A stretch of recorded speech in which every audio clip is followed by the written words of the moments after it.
A parábola do semeador é uma das parábolas mais conhecidas por muitos cristãos por aí. Mas muitos não se atentam ao que ela realmente significa. E ali, quando Jesus conta aquela parábola, os discípulos perguntaram ali o que significava e Jesus respondeu que para eles era dado o significado das parábolas, né? Enquanto outros não viam, não escutavam, não entendiam. E detalhe, os discípulos fizeram algo que os outros não fizeram, que foi perguntar. Em primeiro lugar, a semente à beira do caminho são aqueles que ouvem, mas o diabo vem e arranca do coração deles, né? No verso 12 de Lucas 8. E os impede de crer e serem salvos.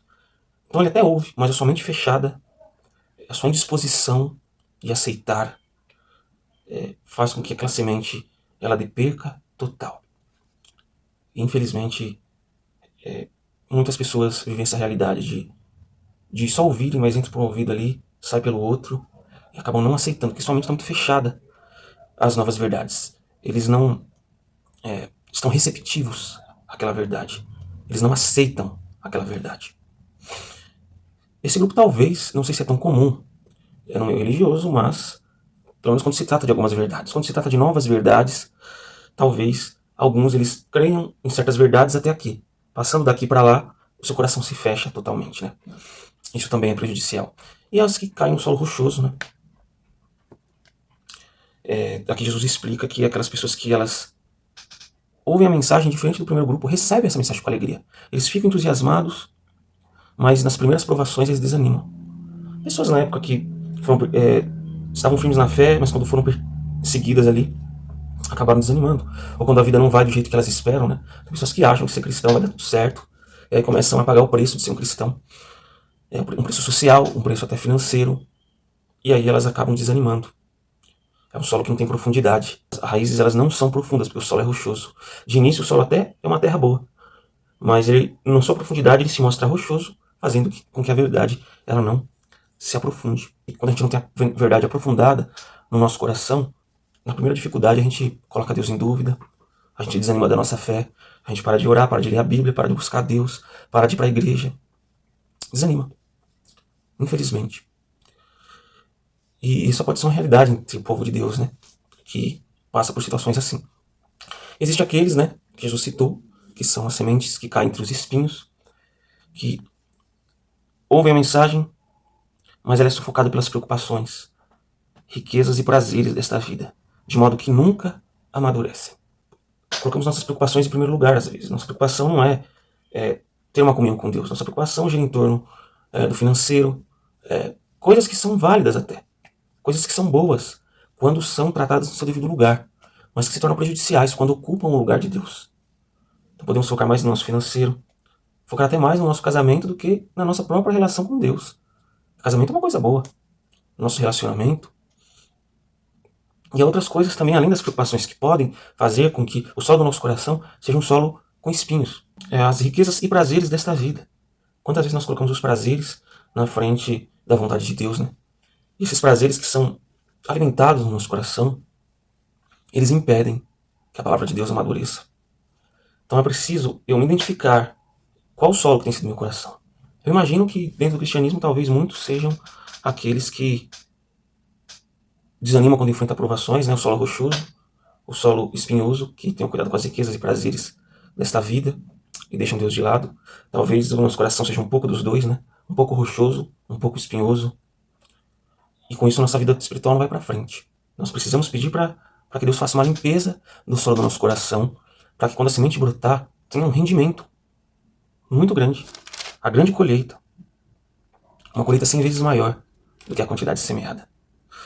E aqui por último, as que caíram no solo fértil, que representam os que com o coração bom e receptivo. Então aqui o coração tem que ser bom, né, receptivo à mensagem, né? Diferente do que cai à beira do caminho, ele precisa receber aquela mensagem. Ele precisa estar com o coração aberto para novas verdades. Aceitam aquela mensagem. E com paciência produzem uma grande colheita. Ou seja, quando a semente é lançada no nosso coração, nós também semeamos isso no coração de outras pessoas. Nós partilhamos isso. Por isso que produz uma grande colheita. Porque além da palavra trazer a nós, através da palavra, trazemos outros juntos conosco. Rendemos. Mas isso é feito com paciência, né? A palavra de Deus ela só vai ser eficiente na minha vida se meu coração for receptivo a ela. Se eu colocar os prazeres, que alguns possam até ser legítimos, em segundo plano, permitir que Deus elimine os prazeres ruins da minha vida, para que essa semente possa ter o rendimento necessário. E além de nós analisarmos nosso coração, essa parábola nos leva aqui também no nosso trabalho de espalhar a semente da verdade para as outras pessoas. Temos que entender que muitas pessoas não vão aceitar. A nossa mensagem, a nossa parte é semear. Não é julgar. Aliás, eu acho que essa pessoa deve ter o coração com solo à beira do caminho, lá, que não aceita nada. Essa aqui deve ser solo espinhoso, essa aqui deve ser o solo rochoso. Não cabe a mim julgar. Eu preciso semear em todos os solos.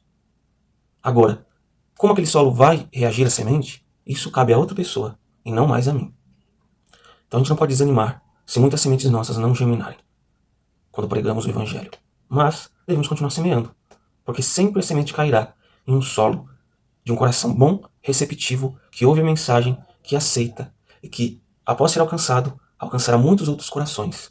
E assim a colheita do Evangelho vai se multiplicando.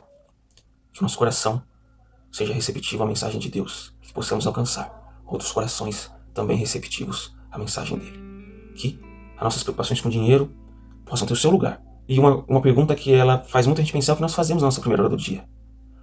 Nos cursos de gestão de tempo, nós aprendemos que as coisas mais prioridades são feitas em primeiro lugar.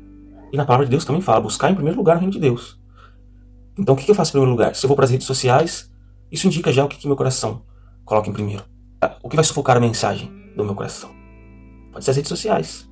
Pode ser a minha busca desenfreada por dinheiro. Eu estudo finanças, eu estudo marketing, eu estudo um monte de coisas para ter sucesso na minha vida terrena, mas eu deixo a palavra de Deus, que pode me trazer o sucesso espiritual, que é diferente do sucesso terreno, de lado. Eu posso colocar o meu trabalho em primeiro lugar. Eu acordei atrasado, eu vou sair correndo para o trabalho. Ou seja, o trabalho é prioridade para mim, mas a palavra de Deus não é.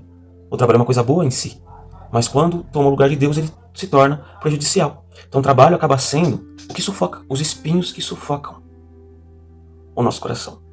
Às vezes nós passamos por um processo de luto, nós perdemos alguém, nós passamos por provações financeiras, desemprego, e isso é o que? Vai ser o solo rochoso que pode me tirar a palavra de Deus. Então tudo isso nós temos que tomar cuidado. Às vezes não são as riquezas e preocupações, mas são os prazeres dessa vida. Eu me entrego a prazeres sensuais e carnais, alguns dominados pela pornografia, pelas relações sexuais ilícitas, fora do matrimônio, fora do plano de Deus heterossexual. E isso também faz com que o coração não seja receptivo à mensagem. E é o que acontece, os espinhos vão lá e sufocam. Todos esses espinhos precisam ser removidos.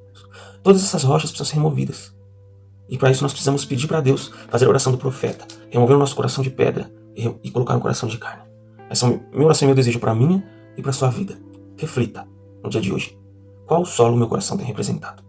Então inscreva-se no canal, compartilhe com os amigos, deixe o seu like. Se você quiser ajudar nosso ministério, também vou deixar a chave Pix no nosso comentário aí, para que você abençoe o nosso ministério aí, a continuar atingindo um número maior de pessoas.